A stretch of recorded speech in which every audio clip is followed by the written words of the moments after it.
अचिन्त्या व्यक्तरूपाय निर्गुणाय गुणात्मने समस्तजगदाधारमूर्तये ब्रह्मणे नमः। यस्य प्रसादादहमेव सर्वं मय्येव सर्वं परिकल्पितं च इत्थं विजानामि सदात्मरूपं तस्याङ्घ्रिपद्मं प्रणतोऽस्मि नित्यम्। सकलभुवनरङ्गस्थापनास्तं वयष्टिः सकरुणरसवृष्टिस्तत्त्वमाला समष्टिः सकलसमयसृष्टिस्सच्चिदानन्ददृष्टिः निवसतु मे नित्यं श्रीगुरोर्दिव्यदृष्टिः। श्रीराम जय राम जय जय राम।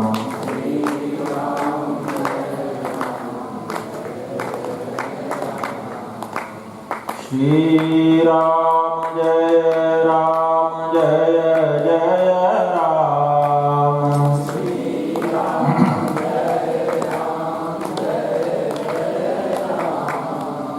श्रीराम जय राम जय जय राम। श्रीराम जय राम जय जय राम। श्रीराम जय राम जय जय राम। श्रीराम जय राम जय जय राम।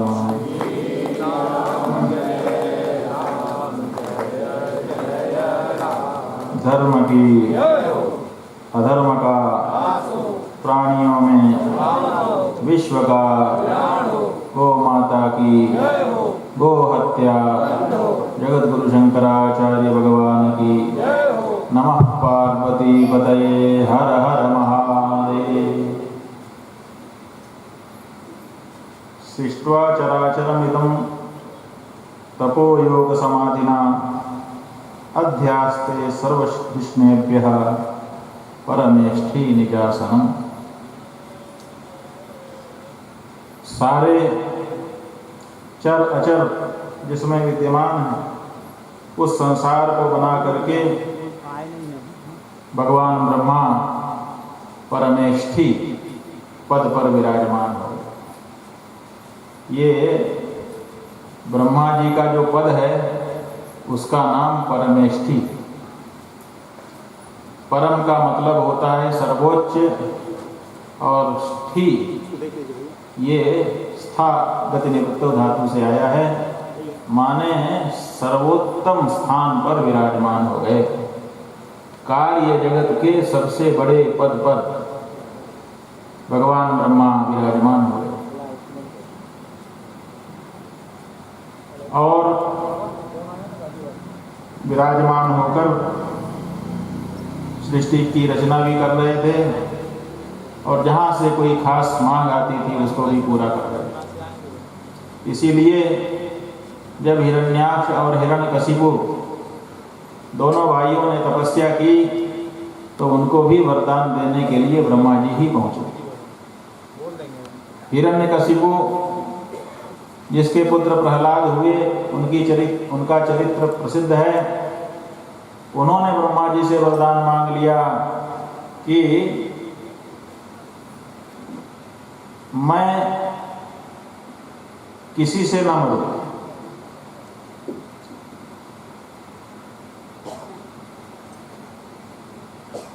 ब्रह्मा जी से ही वरदान मांग रहे हैं और ब्रह्मा जी को ही कह रहे हैं कि आपकी बनाई सृष्टि के किसी व्यक्ति से मैं ना मरूं। अब आप समझिए कैसी परिस्थिति ब्रह्मा जी की होगी। हम ही से वरदान कोई मांगे और हमारी ही चीजों को नकार दे। लेकिन ब्रह्मा जी ने धैर्य धारण किया और कहा कि भाई अमरत्व के अतिरिक्त दूसरा जो वरदान तुम चाहो वो मांगो। उन्होंने कहा ठीक है, सीधे सीधे अमरत्व नहीं दे सकते तो हम प्रकारांतर से ले लेंगे। यही दे दीजिए कि हम आपके द्वारा बनाए गए किसी प्राणी से न मरें, चाहे वो देवता हो, चाहे मनुष्य हो, चाहे पशु हो। और फिर उन्होंने पहले से सोच के रखा था कि लोग मरते कहाँ पर हैं, कोई आज मरा, कोई कल मरा, कोई दिन में मरा, कोई रात में मरा, कोई घर के अंदर मरा, कोई घर के बाहर मरा, कोई जमीन में मरा, कोई आकाश में मरा। तो उन्होंने सबकी काट निकाल रखी थी। कहा कि ऐसा वरदान हमको दीजिए कि आपके द्वारा बनाया गया कोई प्राणी, आपकी सृष्टि का कोई प्राणी मुझे मार ना सके। अस्त्र से, शस्त्र से मैं ना मरूं, मैं दिन में ना मरूं, मैं रात में ना मरूं, मैं मनुष्य से ना मरूं, मैं पशु से ना मरूं, मैं घर के अंदर ना मरूं, घर के बाहर ना मरूं, मैं जमीन में ना मरूं, मैं आकाश में ना मरूं। सब मांग लिया और ब्रह्मा जी ने सब दे दिया कि ठीक है, जो मांगते हो तथास्तु, वैसा ही हो। अब हिरण्यकशिपु ने समझा कि हमारी जोड़ का अब कोई नहीं रहा, क्योंकि एक वरदान और उसने मांग लिया कि जब कोई मुझसे लड़ने के लिए आए तो उसका आधा बल मेरे अंदर आ जाए, माने मैं ही जीतूं। तो जो लड़ने आएगा उससे विजय का भी गारंटी हो गई और मरने के लिए कोई रास्ता बचाया नहीं अपनी बुद्धि से। अब वो निश्चिंत हो गया कि अब हमारे सिवाय दूसरा कोई नहीं है, हमको तो कोई मार ही नहीं सकता। लेकिन ब्रह्मा जी से ज्यादा बुद्धि वाला कौन हो? ब्रह्मा जी ने हिरण्यकशिपु की बुद्धि को फेल कर दिया। हिरण्यकशिपु ने इतने सब तरीके निकाल के मांग लिए कि मरे ही ना। और उन्होंने क्या किया? जब नृसिंह भगवान आविर्भूत हुए तो उन्होंने खंबे से अवतार धारण किया, खंबे से निकल करके नरसिंह के रूप में दिखाई दिए, देहरी पर जाकर के बैठ गए। संध्या का समय था और अपनी जान पर उसको लिटा दिया और दोनों हाथों के नाखून से उसके छाती के पास जो नाखून गड़ाए तो वो चुभ गए और दोनों की तरफ हाथ फैलाया तो पूरे पेट फट गए। अतड़ियां निकाल करके उसकी माला भगवान ने धारण की।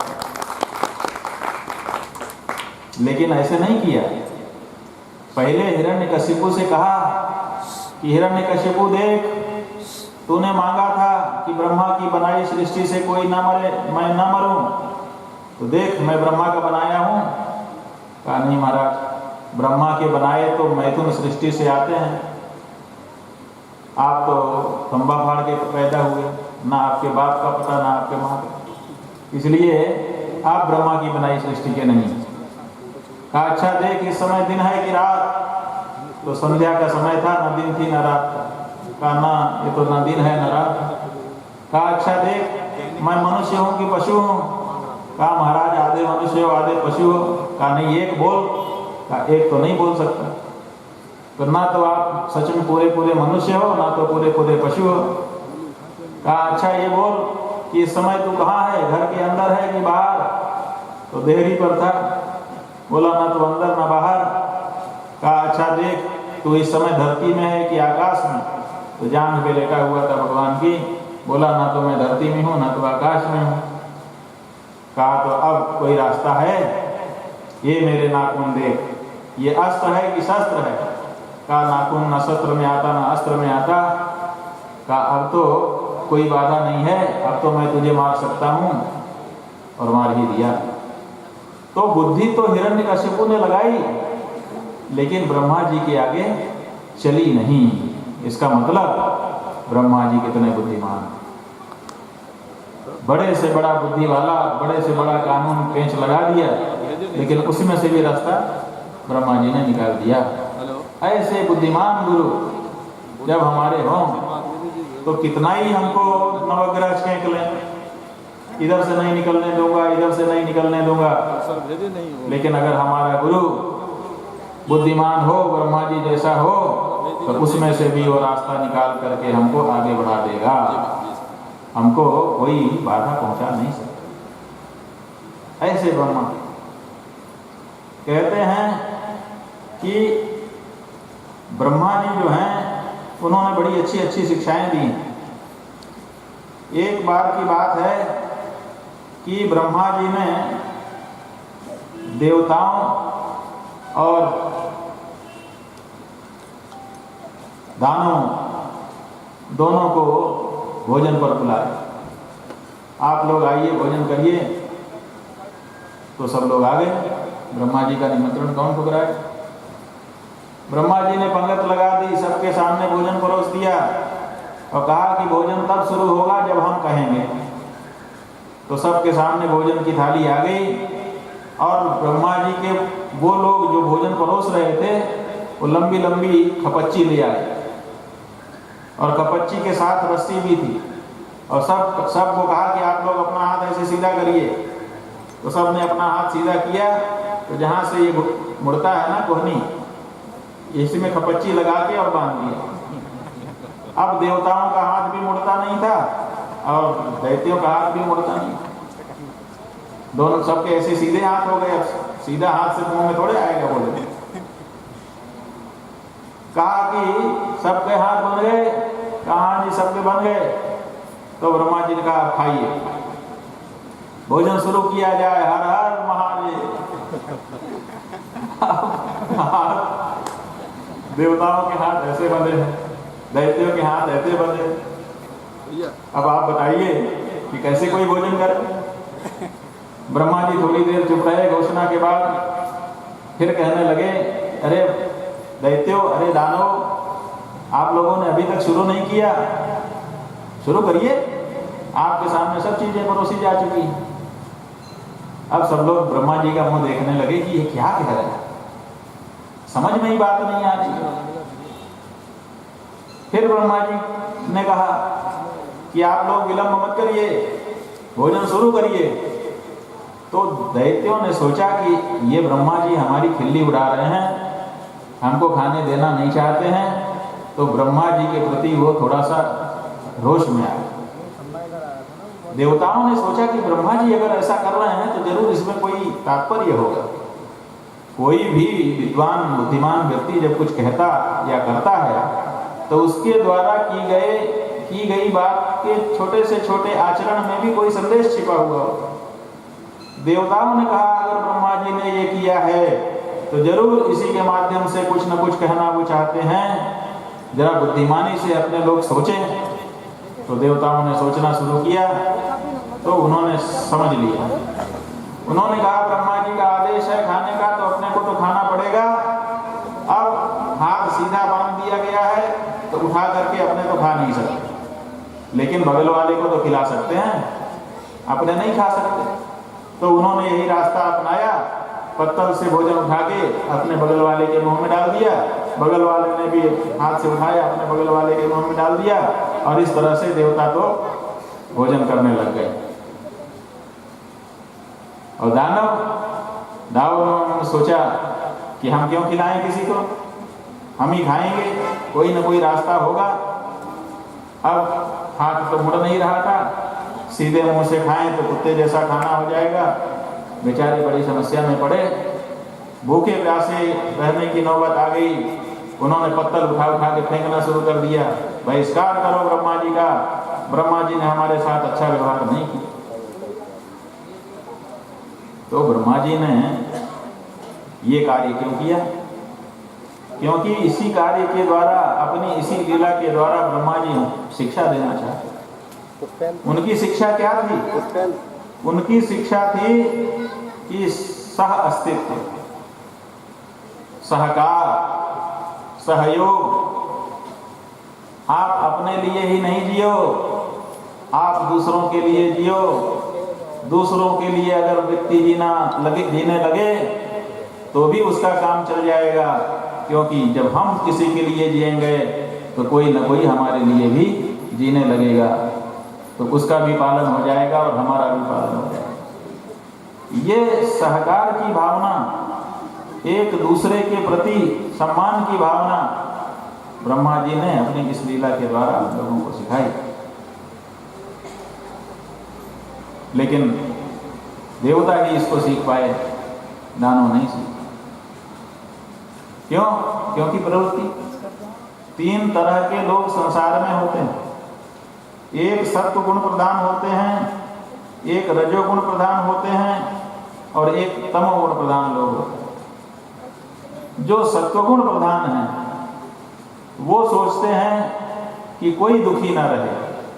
मैं तो सुखी हूँ, लेकिन मेरा एक ही दुख है, दूसरा तो कोई मेरा दुख नहीं है संसार में। मुझे व्यक्तिगत कोई दुखी नहीं। दुख क्या है कि दुखियों को देखता हूं तो मुझे दुख हो जाता है। इसीलिए राजा रंतिदेव के बारे में आता है कि जब भगवान उनके सामने प्रकट हुए तो उन्होंने कहा, महाराज न त्वहम कामये राज्यम न स्वर्गम न पुनर्भवम कामये दुख तप्तानाम प्राणिनाम आर्तिनाशनम। मैं स्वर्ग नहीं चाहता। कहा राज्य चाहते होगे? कहा न राज्यम, राज्य भी नहीं चाहता। कहा तो क्या चाहते हो? अपुनर्भव माने मोक्ष चाहते हो? कहा मोक्ष भी नहीं चाहता। तो कहा फिर चाहते क्या? संसार में यही तो है, कोई राज्य चाहता है कि हम जितने में हैं उतने में श्रेष्ठ हो जाएं, हमारी चलने लगे। कोई चाहता है कि स्वर्ग का सुख हम भोग लें, और कोई कहता है कि इन दोनों में क्या रखा है, हमारा तो भगवान अब बहुत हो गया, अब मोक्ष हो जाए। यही कामना है लोगों की। तो तुम्हारी ये जो संसार के लोगों की कामना है यही है, तुम्हारी इससे अलग क्या कामना हो सकती है? तो रंतदेव राजा ने कहा, मेरी कामना यह है कि जहां जहां भी कोई दुखी हो उनके दुखों को दूर करने के लिए मेरे पास सामर्थ्य है। कोई दुखी मेरी आंखों में दिखाई नहीं। तो जो सज्जन है, सात्विक लोग हैं, उनके मन में यही भावना है, इसलिए वो लोगों के दुखों को दूर करने का प्रयास करते हैं। अरे नारद जी का क्या है, आप सत्यनारायण भगवान की कथा सुनते हैं, पहली पंक्ति में क्या आता है? एकदा नारदो योगी लोकानुग्रह कांक्षया पर्यटन विविधान लोकान मृत्युलोकमुपागतः। एक बार की बात है, नारद योगी लोगों पर अनुग्रह करने की इच्छा से विविध लोगों का पर्यटन करते हुए मृत्यु लोक में आ गए। यहीं से कथा शुरू होती। तो नारद जी काय के लिए आए मृत्यु लोक में? लोगों के ऊपर अनुग्रह करने की इच्छा से। उनको कोई दुख नहीं था, लेकिन वो देख रहे थे कि कोई दुखी तो नहीं है। अगर कोई दुखी हो तो उसके दुख को दूर करने का मैं प्रयास करूंगा, और प्रयास करते हैं। भागवत जी के महात्म्य में आप लोग सुनते हैं, भक्ति ही सुतौ तौ तरुणौ गृहीत भक्ति। भक्ति जो है वो अपने 2 पुत्रों को लेकर के वृंदावन में रो रही थी, क्योंकि ज्ञान वैराग्य नाम के उसके दोनों पुत्र वृद्ध हो गए थे, अंतिम सांस उनकी चल रही थी, मरने वाले थे, और भक्ति तरुणी थी। तो रो रही थी कि माता पिता के सामने जवान बेटे मर जाएं, इससे बढ़कर के दूसरा कोई दुख हो नहीं सकता। मेरे ऊपर दुखों का पहाड़ टूटने वाला है, मैं क्या करूं, कहां जाऊं, कौन मेरे दुख को दूर करेगा? ऐसा विलाप जब भक्ति कर रही थी, उसी समय नारद जी वहां पर आए। देखा क्या बात है, भक्ति ने अपना दुखड़ा रोया। तो नारद जी कहां कहां नहीं गए, पूरे देश में घूमे, जितने साधु संत महात्मा विद्वान सबके पास गए कि भाई भक्ति के दुख को आप दूर कर सकते हैं, भक्ति के दुख को आप दूर कर सकते हैं। और अंततः सनत कुमार आदि से श्रीमद् भागवत की कथा भक्ति और ज्ञान वैराग्य को सुनवा करके भक्ति के दोनों पुत्रों को स्वस्थ बना दिया, युवा बना दिया। तब जाकर के संतुष्ट हुए, अब मेरा काम हुआ। ये ना माने सात्विक लोग दूसरों को दुखी नहीं देख सकते। देखिए रामचरितमानस में प्रसंग आता है कि नारद जी चले जा रहे थे और उधर से जयंत बचाओ बचाओ पुकारता हुआ भाग रहा था। तो जयंत जो इंद्र का पुत्र था, उसके मन में भगवान श्री राम और सीता जी को देख करके शंका आ गई थी कि ये कैसे परब्रह्म परमात्मा हो सकते हैं, क्योंकि एक बार चुनि कुसुम सुहाए निज कर भूषण राम बनाए, सीता ही पहिराए अति सादर बैठे फटिक शिला पर सुंदर। एक बार की बात है, जंगल में कोई दूसरा काम तो था नहीं, तो भगवान ने कहा रुको, हम खुद ही पुष्पावचयन करते हैं। तो खुद ही पत्ता तोड़ के उसका दोना बनाया अलग अलग फूलों के पौधों से अलग अलग फूल चुने, आकर के उसकी माला बनाई और सीता जी को बालों में जैसे फूल की बेनी लगा दी जाती है लगा दिया, और फिर सीता जी के साथ हास परिहास करते हुए एक पत्थर के शिला के ऊपर बैठ गए। ये दृश्य जयंत देख रहा था। उसने कहा कि ये अपनी पत्नी के प्रेम में पागल है, उसका श्रृंगार कर रहे हैं, ये क्या परब्रह्म परमात्मा हो सकते हैं। शंका आ गई तो लोगों से कहा, लोगों ने कहा भाई परीक्षा कर लो, इनका सामर्थ्य क्या है। जिस पत्नी में आसक्त हैं उस पत्नी का अपराध करो, तब इनके सामर्थ्य का पता चलेगा। जो जिसको चाहता है उसको छेड़ दो, तब वो अपने सामर्थ्य को प्रकट करता है। तो उसने, जयंत ने भी यही किया। सीता चरण चोचहति भागा, मूढ़ मंदमति कारण का। सीता जी के चरण में चोंच मार के भगा और चला रुधिर रघुनायक जाना, सिंह धनुष सायक संधान। जैसे ही चोंच मार के भागा तो सीता जी का चरण तो अति सुकोमल, उसमें से खून की धारा निकल पड़ी। भगवान ने देखा खून बहने लगा, अरे इस पक्षी ने तो बड़ा अपराध कर दिया सीता का। तो सींग वहां पड़ी थी, अभी तोड़ तोड़ करके फेंका था, उसी सींग का धनुष बना के तुरंत बाण मार दिया। और सींग के धनुष में कितना बड़ा बाण आएगा, वो बाण जयंत के पीछे लग गया और जयंत को ऐसा दिखाई दिया जैसे काल आ रहा हो। अब वो भागा और भाग करके सबसे पहले अपनी माँ के पास गया। जो अपराधी बच्चे होते हैं वो गड़बड़ी करके पहले माँ के पास भागते हैं। तो शची के पास गया, कहा मेरी रक्षा करो। कहा किससे रक्षा करनी है, कौन तुझे परेशान कर रहा है। अरे राम जी का बाण मेरे पीछे लगा